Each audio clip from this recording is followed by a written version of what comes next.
All right. Going to talk a little bit about my tour of duty at Sembach Air Force Base in Germany. I had been there, I don't know, about a year and a half or so at the time. I was, when I first got there, I was given a special assignment, other than my radio maintenance stuff, which I'll talk about later on. I did radio maintenance for the control tower radios. There was, I was assigned a special assignment or special duty to be on what they call the disaster preparedness team. And one of those things in the disaster preparedness thing was not just preparing for disasters, but responding to them. And what happened is it was October 5th. I got a call that I had to go out on an assignment, and turns out there had been an airplane crash, a jet crash, actually an F-111.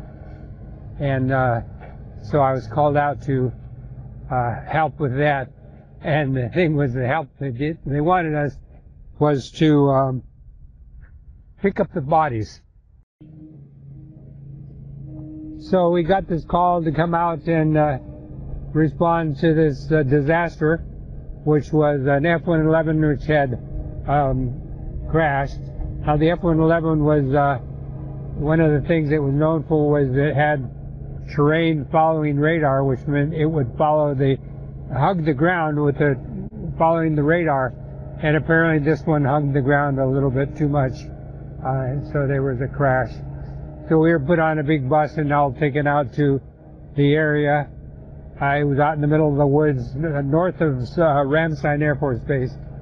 And we were bussed out there and basically told, one, what to watch for as far as stepping on. I guess there's explosive parts and stuff that they kind of warned us what to look for and how to recognize it.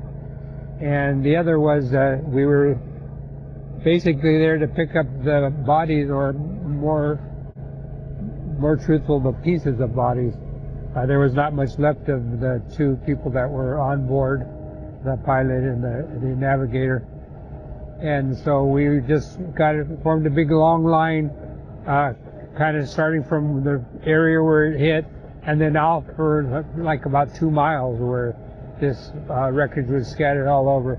And we just formed a big line and walked, and you looked in front of you for things. Now, unfortunately, one of the things that you look for was flies, because the remains, usually they've been out there for 6 hours or whatever, had attracted.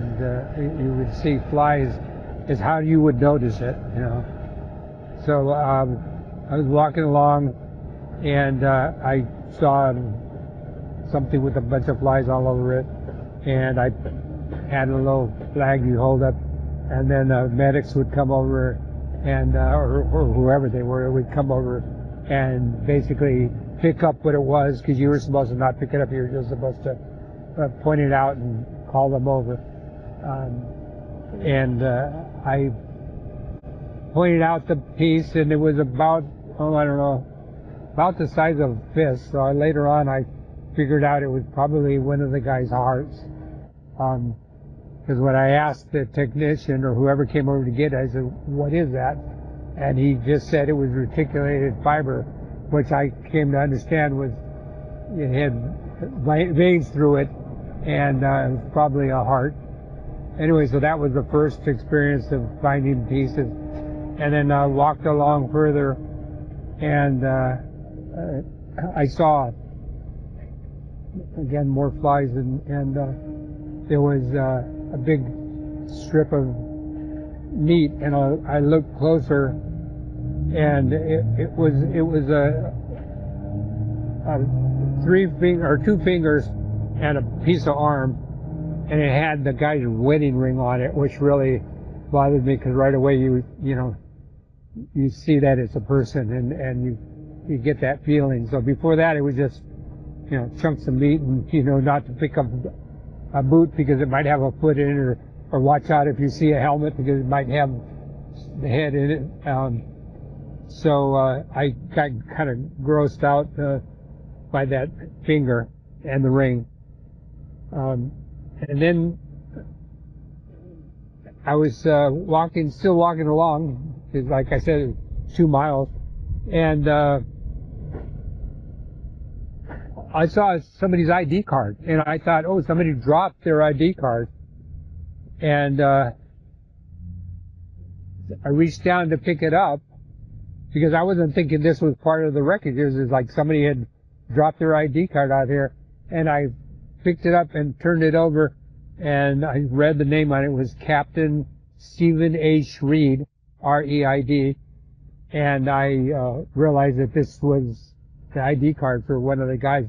And actually, when I turned it over, I could see his picture, and that kind of made everything real, like, yeah, this is a real person. And, besides seeing the wedding ring, now I actually had a face to put with it. So that was kind of upsetting to me. I remember having to sit down for a while. I told him I needed to take a rest, but it was basically had to get myself together after finding the hand first and then the ID card, and realizing his name was on it and everything. So anyway, so that was the story. I know it was October 5th because I read up on it on the internet. Actually read it was October 5th, 1977, and you can find this stuff online about the accident. Not a whole lot of detail other than that both the people died in the accident, and of course that's obviously from what I was seeing, they definitely both died. Anyway, that's one of the happy stories from my disaster preparedness second duty in the Air Force. So anyway, all right, talk to you guys later.